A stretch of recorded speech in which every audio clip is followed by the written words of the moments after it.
Hello friends, आज की ताज़ा खबरों में आप सभी का स्वागत है। झारखंड की तमाम छोटी बड़ी खबर इस वीडियो में देखने को मिलेगी। सबसे पहले बड़ी खबर, लागू रहेगा सख्त लॉकडाउन, गाइडलाइन जारी। एक बड़ी खबर की केंद्रीय गृह मंत्रालय ने अनलॉक 5 को लेकर नई गाइडलाइन जारी कर दिया है और गृह मंत्रालय के द्वारा जारी नई गाइडलाइन के मुताबिक 30 नवंबर तक कंटेनमेंट जोन में सख्त लॉकडाउन रहेगा। मंगलवार को गृह मंत्रालय ने नई गाइडलाइन जारी किया है। मंत्रालय ने अपने आदेश में कहा है कि 30 सितंबर को जो गाइडलाइन जारी की गई थी वे 30 नवंबर तक जारी रहेगी। साथ ही गृह मंत्रालय ने यह भी कहा कि राज्यों के भीतर और दूसरे राज्यों में आवाजाही पर रोक नहीं रहेगी, इसके लिए कोई मंजूरी की जरूरत नहीं होगी। इसी के साथ ही अगली बड़ी खबर, मदरसा मध्यमा इंटरमीडिएट वोकेशनल की परीक्षा आज से।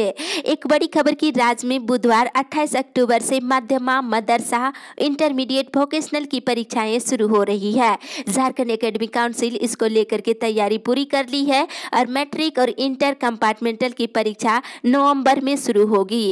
इंटरमीडिएट कंपार्टमेंटल की परीक्षा 6 नवंबर से 13 नवंबर तक चलेगी। वहीं मैट्रिक के कंपार्टमेंटल की परीक्षाएं 9 से लेकर 13 नवंबर तक चलेगी और वहीं मैट्रिक इंटर कंपार्टमेंटल की परीक्षा को लेकर एडमिट कार्ड 1 नवंबर से मिलना शुरू हो जाएगा। इसी के साथ ही अगली बड़ी खबर, मौसम विभाग से गुलाबी ठंड ने राज्य में दे दी दस्तक। दुर्गा पूजा बीतते ही राज्य में गुलाबी ठंड ने दस्तक दे दी है। सुबह और शाम ठंड का एहसास हो रहा है। न्यूनतम तापमान में गिरावट से ठंड का एहसास हो रहा है। मौसम विभाग के अनुसार धीरे धीरे ठंड और बढ़ेगी। पिछले 4 दिनों में राज्य के न्यूनतम तापमान में 8 से 10 डिग्री का गिरावट हुआ है। साथ ही दिन में धूप निकलने से गर्मी लगती है और शाम ढलते ही ठंड का एहसास होता है। तापमान की इस उतार चढ़ाव से मौसमी बीमारियां बढ़ने की संभावना है। इसी के साथ ही अगली बड़ी खबर, झारखंड कोरोना अपडेट्स। झारखंड में कोरोना मरीजों की संख्या 1 लाख के पार। एक बड़ी खबर की झारखंड में मंगलवार को कोरोना मरीजों की संख्या 1 लाख के पार पहुंच गई है। पिछले 24 घंटे के दौरान 318 नए मरीज मिलने के साथ ही 4 और नए संक्रमित मरीजों की मौत हो गई, जिसमें बोकारो, पूर्वी सिंहभूम, धनबाद, रांची से एक मरीजों की मौत हुई है।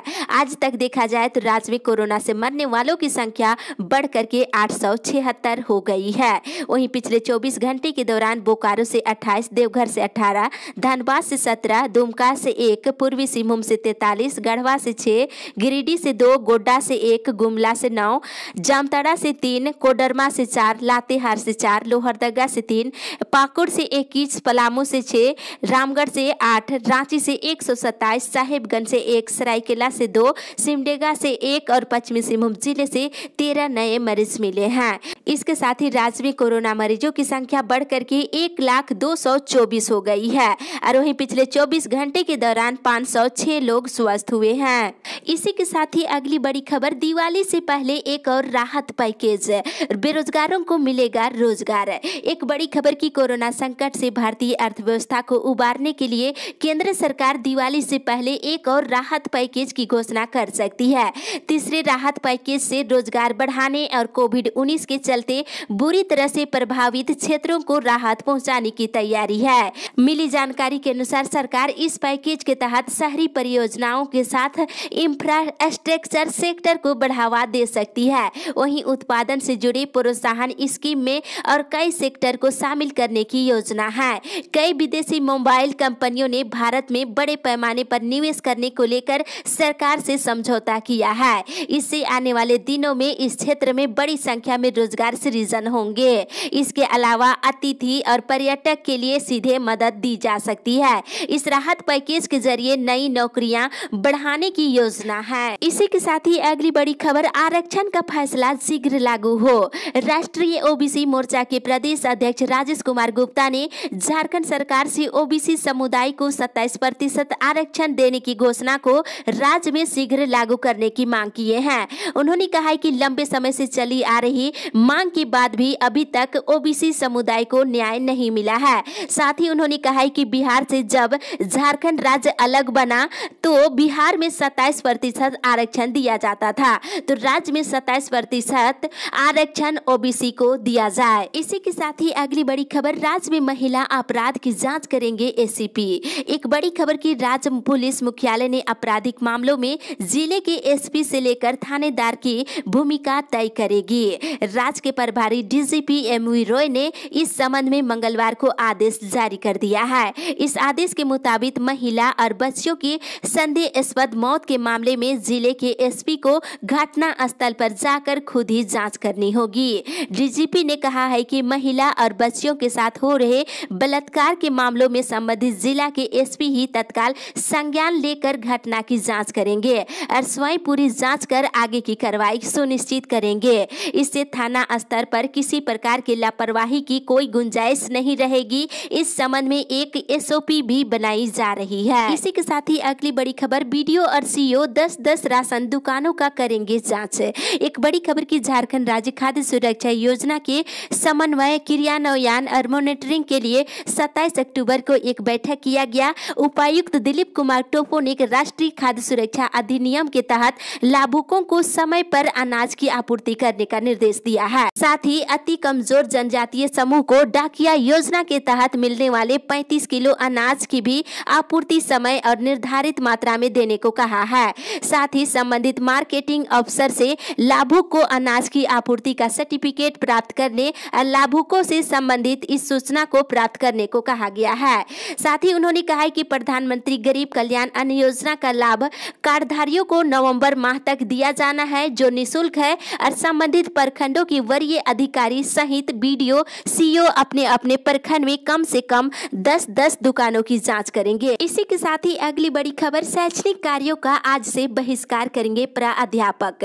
रांची विश्वविद्यालय के अनुबंध सहायक प्राध्यापकों को अब तक मानदेय का भुगतान नहीं किया गया है। इसे नाराज होकर अनुबंध सहायक प्राध्यापक संघ ने बुधवार से सभी तरह के शैक्षणिक और गैर शैक्षणिक कार्यों का बहिष्कार करने का निर्णय लिया है। संघ घंटी आधारित अनुबंध सहायक प्राध्यापकों को लॉकडाउन अवधि 22 मार्च से अब तक एक निश्चित मासिक मानदेय देने की मांग कर रहा है। इसी के साथ ही अगली बड़ी खबर, हेमंत सरकार लोगों को सिर्फ दिखा रहे सपने। एक बड़ी खबर की झारखंड के 2 विधानसभा बेरमो और दुमका में 3 नवंबर को उपचुनाव होने वाला है। इस चुनाव में पक्ष और विपक्ष जीत को लेकर अपनी पूरी ताकत झोंक दी है।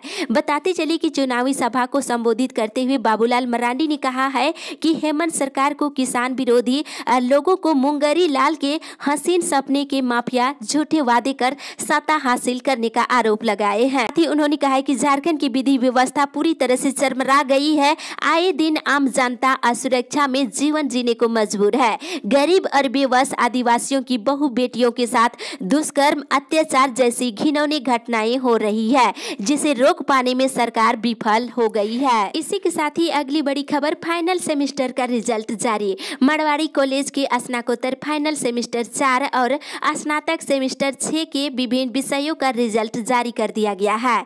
इधर यूपीएससी परीक्षा के लिए एक और मौका देने की तैयारी। संघ लोक सेवा आयोग की सिविल सेवा परीक्षा की तैयारी कर रहे अभ्यर्थियों के लिए बड़ी खुशखबरी है। केंद्र सरकार सिविल सेवा परीक्षा की तैयारी कर रहे अभ्यर्थियों को वर्ष 2021 की परीक्षा में अतिरिक्त मौका देने पर विचार कर रही है।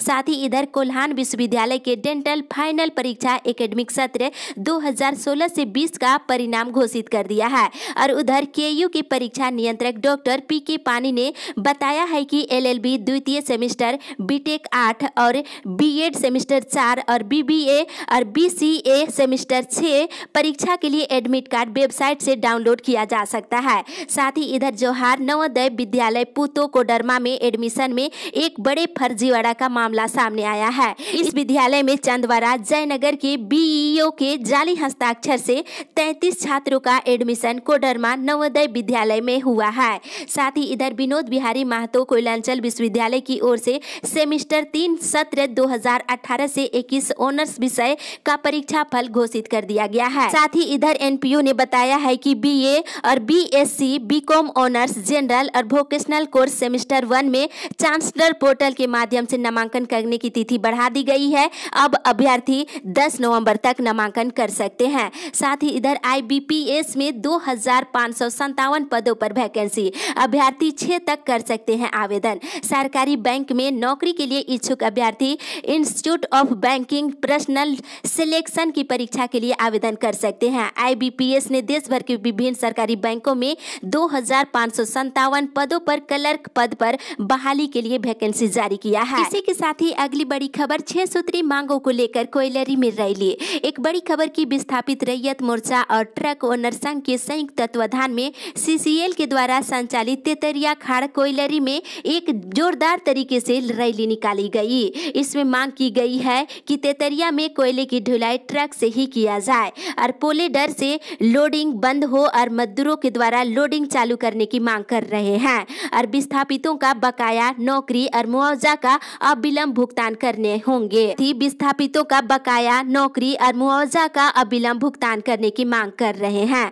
विस्थापन से प्रभावित गाँवों में बिजली, पानी, शिक्षा, स्वास्थ्य सुविधा, सड़क और खेल मैदान की सुविधा उपलब्ध कराने की भी मांग कर रहे हैं। इसी के साथ ही अगली बड़ी खबर आलू प्याज के बीज की बढ़ी कीमत से किसान परेशान।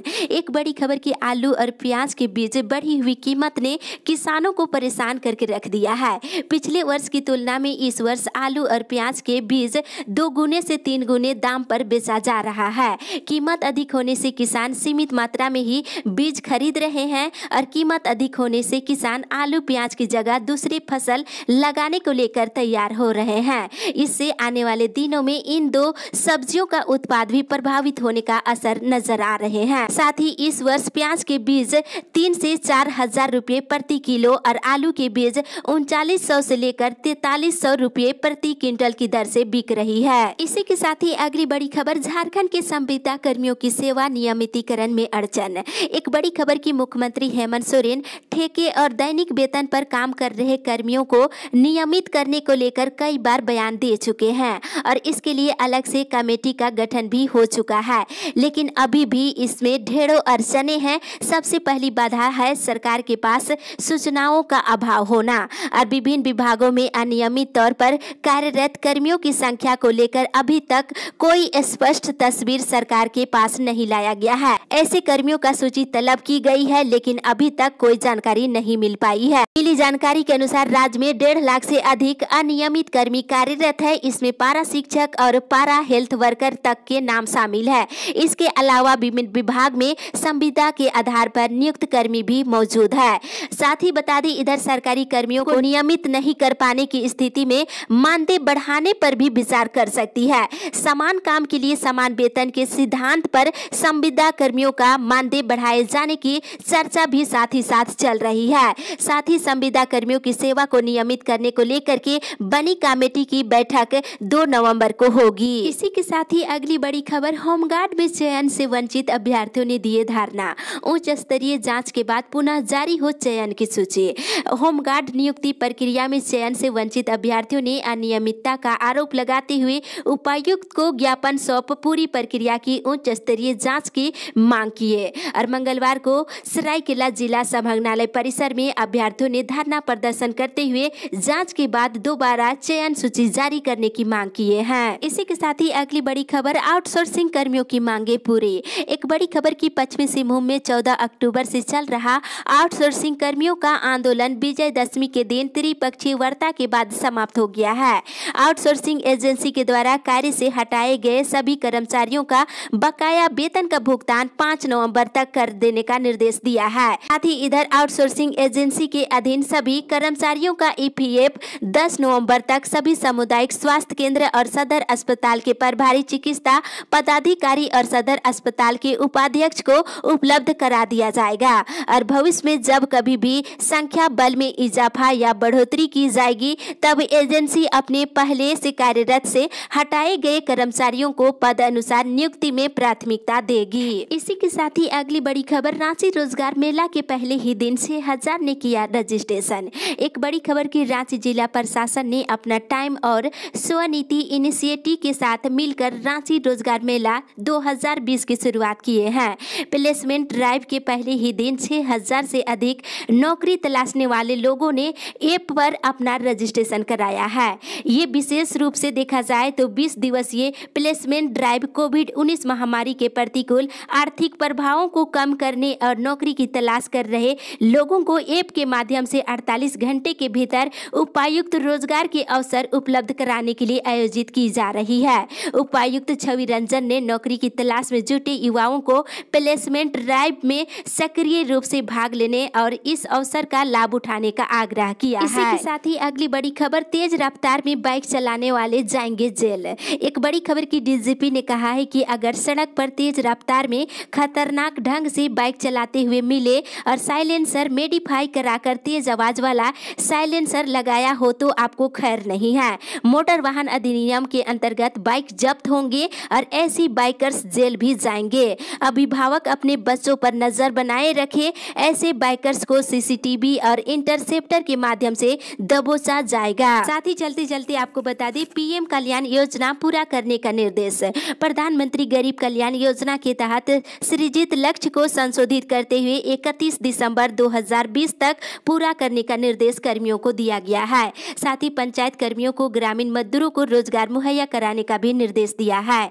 साथ ही पीएम आवास नहीं बनाने वाले लोगों पर होगी सर्टिफिकेट केस। एक बड़ी खबर की कई पंचायतों के पंचायत सेवकों ने बताया है कि अधिकांश लाभुक पीएम आवास की राशि का भुगतान लेने के बाद भी आवास नहीं बना रहे हैं। इस पर वीडियो रेणु कुमारी ने राशि का भुगतान के बावजूद आवास कार्य पूरा नहीं करने वाले लाभुकों को चेतावनी दी है कि उन पर सर्टिफिकेट केस किया जाएगा। साथ ही सभी पंचायत सचिवों को ऐसे लाभुकों को चिन्हित कर सूची देने की बात की है। इस अपडेट में बस इतना ही। आगे की खबर के लिए आप हमारे साथ बने रहे।